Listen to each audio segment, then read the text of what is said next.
একটু লাইন করুন, লাইন করুন, লাইন করুন, ডিস্টার্ব করবেন না, ব্যাংকের কাজকর্ম চলছে, আপনাদের একের পর এক হয়ে যাবে, ঠিক আছে? ওয়েট করুন, ওয়েট করুন, লাইনটা মেনটেন করুন।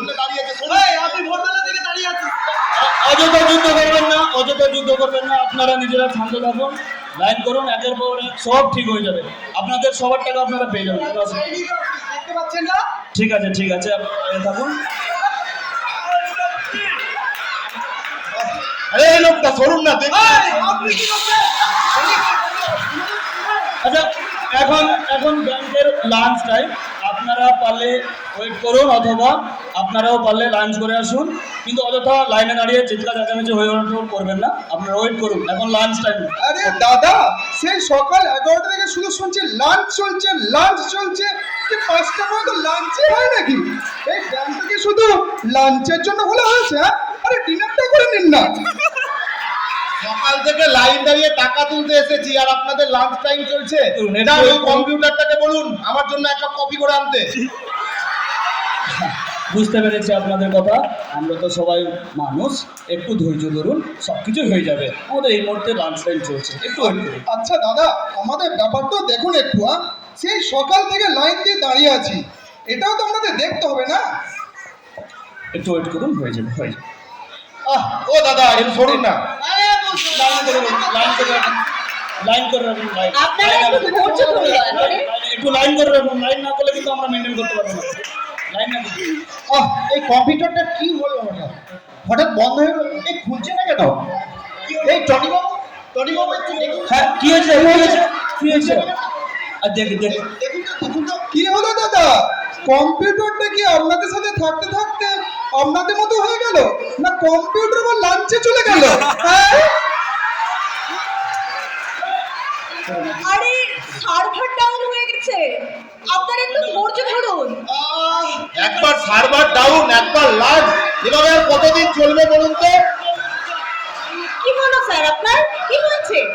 জল এই নিন, জলটা নিন। স্যার জল, স্যার জল, এই নিন, জল।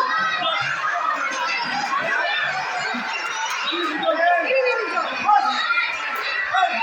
আমাদের ম্যানেজার স্যার অসুস্থ হয়ে পড়েছেন, ওনাকে হসপিটালাইজ করা হচ্ছে। আজকে ব্যাংকের কোনো অফিসিয়াল কাজ হবে না, দয়া করে আপনারা কালকে আসুন। আর এই ব্যাংকে টাকা লই না, টাকা রাখাই যাবে না, এসআইপি তে টাকা লাগাবো তো। একদম ভালো লাগে না, ফালতু ব্যাংক।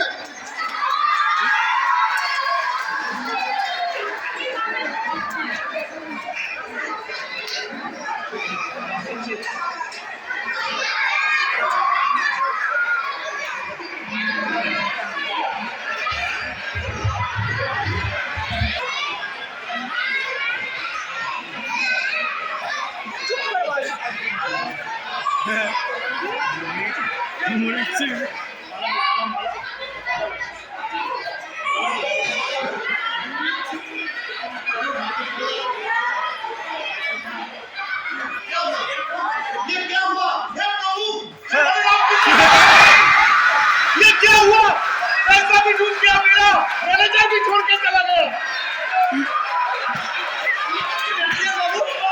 কালকেই তো আমরা ভালো দেখে গেলাম, আজকে কি হলো হঠাৎ করে ম্যানেজার বাবু? আসলে আমাদের কম্পিউটারটা আত্মহত্যা করেছে।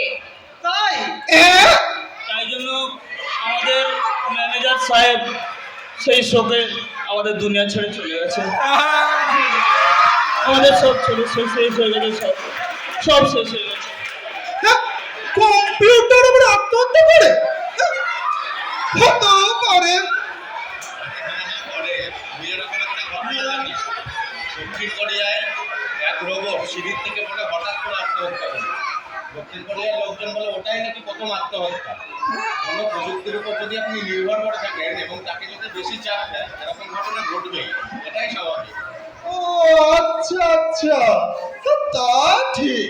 কম্পিউটার বলে ওরও তো একটা ব্যাপার আছে না, ওকে তো অযথা চাপ দিলে তো এইরকমই হবে। আচ্ছা স্যার, আপনাদের কম্পিউটারটা কি ওই আত্মহত্যায় পথ বেছে নিয়েছে? হ্যাঁ,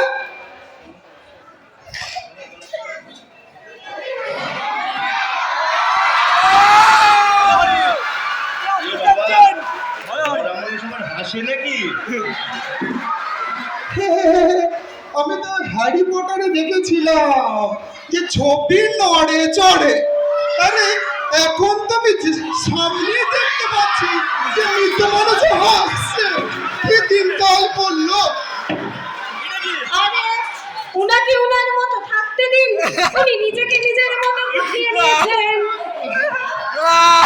আর যা হবে হোক বাবু, টাকা আমার চাই। সে রোবটই হবে হোক আর কম্পিউটার হবে হোক, টাকা ছাড়া আমি কিছু বুঝি না বা বুঝবো না। টাকা আমার চাই। আরে ভালো খবর, ভালো খবর, কাজ হয়ে গেছে, কম্পিউটার আবার চলতে শুরু করেছে। ইয়েস, কম্পিউটার ঠিক হয়ে গেছে, আমাদের কম্পিউটার ঠিক হয়ে গেছে। হ্যাঁ, কম্পিউটার ঠিক হয়ে গেছে। আর কি আনন্দ! আহা, কম্পিউটার ঠিক হয়ে গেছে, মানে এখন সব কাজ হবে। এখানে এত ভিড় কেন? এত ভিড় করেছেন কেন? আসুন আসুন, কার কি প্রবলেম আছে? আসুন। আরে স্যার, ও স্যার, আপনি বেঁচে আছেন? আপনি এখন সরে দাঁড়ান না। কি হচ্ছে? আমি মরে গেছি? কম্পিউটার আছে মানে আমি আছি, কম্পিউটার নেই মানে আমি নেই। কম্পিউটার যখন থাকবে না, আবার আমি ফ্রেমে ঢুকে যাব। আপনারা একে একে এগিয়ে আসুন।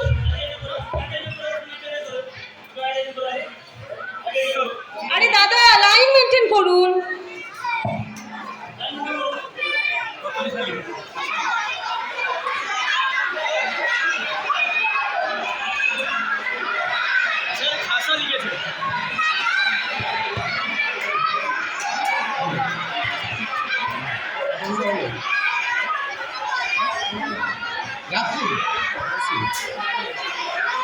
আহ, কি আনন্দটাই না হচ্ছে, চারিদিকে সব রঙিন লাগছে। আজকের দিনে আমাদের জীবনে ফোন আর কম্পিউটার ছাড়া সত্যি চলে না। তবে এই গ্যাজেটগুলো যতটা আমাদের সাহায্য করছে, ঠিক ততটাই আমাদের বন্দি করে রাখছে। আমরা যেমন এই গ্যাজেটগুলো অতিরিক্ত ব্যবহার করলে যে কোনো দিন, যে কোনো মুহূর্তে এগুলো বিগড়ে যেতে পারে বা অচল হয়ে পড়তে পারে, তেমনি আমাদের শরীরও সেই ভারসাম্যহীনতার কারণে ক্ষতিগ্রস্ত হতে পারে। তাই আমাদের উচিত এই গ্যাজেটগুলোর প্রতি এবং নিজের শরীরের প্রতি ভারসাম্য রেখে কাজ করা। নইলে যেমন আমি এক সময় ফ্রেমে বন্দি ছিলাম, আজ আপনারা স্ক্রিনে বন্দি, তফাৎ তো কিছু নেই। ধন্যবাদ।